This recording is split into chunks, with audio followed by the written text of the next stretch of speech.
청년부 여러분 안녕하세요. 오늘은 힘 빼기라는 주제로 함께 5분 메시지 나누고 싶습니다. 힘을 빼는 것이 우리에게 능력이 됩니다. 어떤 남자분이 동네 축구 클럽에서 열심히 축구를 했대요. 그 클럽 안에서도 꽤 굉장히 좋은 실력을 갖추고 있었다고 합니다. 이분이 하루는 자신의 아내에게 자기 축구 실력을 자랑하고 싶어서 아내에게 자기가 축구 시합할 때 같이 구경 오지 않겠냐고 그렇게 요청을 했대요. 그래서 아내를 데리고 와서 아내가 보는 앞에서 이제 시합을 한 거죠. 그런데 평상시에는 아무런 관중이 없을 때에는 정말 플레이를 잘했었는데 그날따라 아내가 보고 있으니까 괜히 아내 앞에서 멋진 모습을 보여야 된다는 생각 때문에 오히려 플레이가 잘 되지 않았다는 거예요. 무언가 자꾸 몸이 경직되고 슛을 하는데 다리에 힘이 너무 많이 들어가서 공이 뜨고 시야도 좁아지고 뭔가는 보여줘야 되는데 그렇지 못하니까 또 마음은 더 조급해지고 그러니까 또 플레이가 더 안 되고 그래서 그날 평소 실력의 절반도 발휘하지 못했다고 합니다. 그날 이분이 그렇게 플레이를 잘 하지 못하게 된 것은 잘해야 된다라는 그 압박감, 그 조급함 때문이었던 거죠. 그것 때문에 몸에 더 힘이 들어가게 되고 힘이 더 들어가게 되니까 그게 플레이에 안 좋은 영향을 미치게 된 거죠. 훌륭한 운동선수일수록 오히려 몸에 힘 빼는 것을 잘한다고 합니다.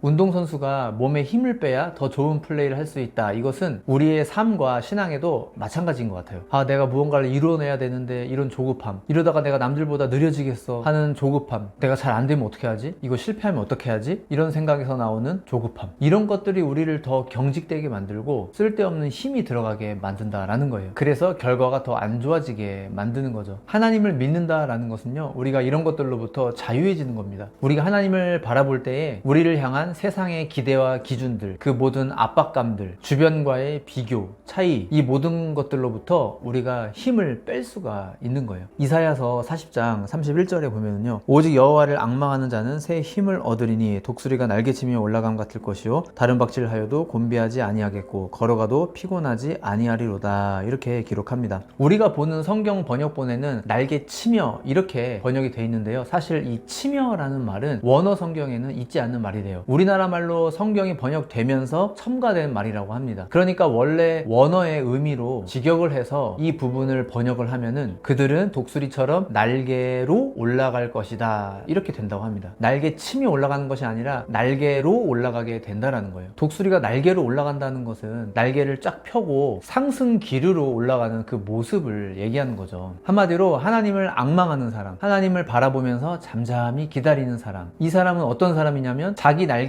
파닥거리면서 나는 사람이 아니라 독수리처럼 날개를 쫙 편 상태를 유지하면서 하나님의 상승 기류에 몸을 맡기는 사람이다, 이런 뜻이 되는 겁니다. 독수리가 날개를 편 자세를 계속 유지하는 것, 그게 독수리가 해야 할 일인 것이죠. 상승 기류가 나를 띄워줄 거야, 이것을 독수리가 믿기 때문에 그런 자세를 유지할 수 있는 것이죠. 한마디로 독수리의 비행에는 독수리의 힘만 있는 것이 아니라는 거예요. 독수리의 힘 플러스 상승 기류가 있다, 이 얘기죠. 하나님을 바라보면서 살아가는 사람들은 자신의 힘 플러스 하나님의 상승 기류와 함께 사는 것을 말하는 겁니다. 하나님은 선하신 분이니 그 선하신 하나님께서 나를 반드시 선한 곳으로 인도해 주실 거야, 나에게 반드시 선한 결말을 허락해 주실 거야, 이 믿음의 자세를 늘 유지하고 사는 겁니다. 성경의 인물들 중에 한 예로 요셉을 들고 싶어요. 요셉은 형들의 시기와 질투 때문에 먼 이집트 땅에 노예로 팔려오게 되었죠. 또 거기에서 성범죄자로 오명을 쓰고 감옥에 갇히게 되었습니다. 요셉의 인생은요, 세상의 눈으로 보면 정말 그야말로 완전히 도태되어져 가는 인생, 점점 버려져 가는 인생, 그런 인생이었습니다. 그런데 그가 나중에 바로 왕의 꿈 한번 해몽한 것으로 인해서 애굽의 총리가 되죠. 이집트의 2인자가 됩니다. 놀라운 기적이죠. 그런데 또 한 가지 놀라운 것은 요셉은 자기 인생이 그렇게 철저하게 망가져가는 속에서도 하나님을 바라보면서 살았다라고 하는 거예요. 어디에 있든지 요셉은 늘 변하지 않았습니다. 상선약수라는 말이 있습니다. 최고의 선은 물과 같다라는 뜻입니다. 물은 만물을 이롭게 하죠. 그리고 모두가 가기 싫어하는 낮은 곳을 향해 흘러갑니다. 흘러가다가 중간에 산이 가로막으면 산을 돌아서 가고, 중간에 구덩이를 만나면 그 구덩이를 다 메우고 나서야 전진합니다. 누구와도 다툼이 없기 때문에 허물이 없고, 무언가를 억지로 이루려고 하지도 않기 때문에 늘 허물이 없습니다. 그래서 최고의 선은 물과 같다라는 얘기가 있는 거죠. 철학적인 표현으로 우리가 최고선을 하나님이라고 그렇게 고백을 합니다. 하나님이야말로 정말 물처럼 요셉처럼 그렇게 일하시는 분 같아요. 요셉의 인생 속에서 하나님이 늘 그렇게 일하신 것 같아요. 요셉의 인생은 늘 산에 가로막히고 구덩이에 빠지고 그런 인생이었잖아요. 그런데 요셉은 항상 자기가 있는 그 자리를, 그 주변을 이롭게 했습니다. 그리고 자기가 빠진 곳을 다 메울 때까지 그 자리에 계속 머무는 삶이었습니다. 요셉의 삶은 정말 말 그대로 힘이 제대로 빠진 삶, 그런 삶이었던 것 같아요. 사랑하는 우리 청년 여러분, 빨라야 돼 이런 조급함이 오히려 우리의 속도를 더디게 만듭니다. 잘해야 돼 이런 압박감이 오히려 잘 못하게 만듭니다. 너무 힘 주지 않아도 됩니다. 힘을 빼시고 하나님을 잠잠히 바라보고 소망하는 그런 연습을 한번 해보시면 어떨까요? 그래서 독수리가 나는 것처럼 하나님의 상승 기류에 의해서 내 삶이 선한 곳으로 흘러가게 되는 그런 경험을 해보셨으면 좋겠습니다. 끝까지 하나님을 믿으시고 바라보시기 바랍니다. 청년을 위한 5분 메시지 여기서 마치도록 하겠습니다. 감사합니다.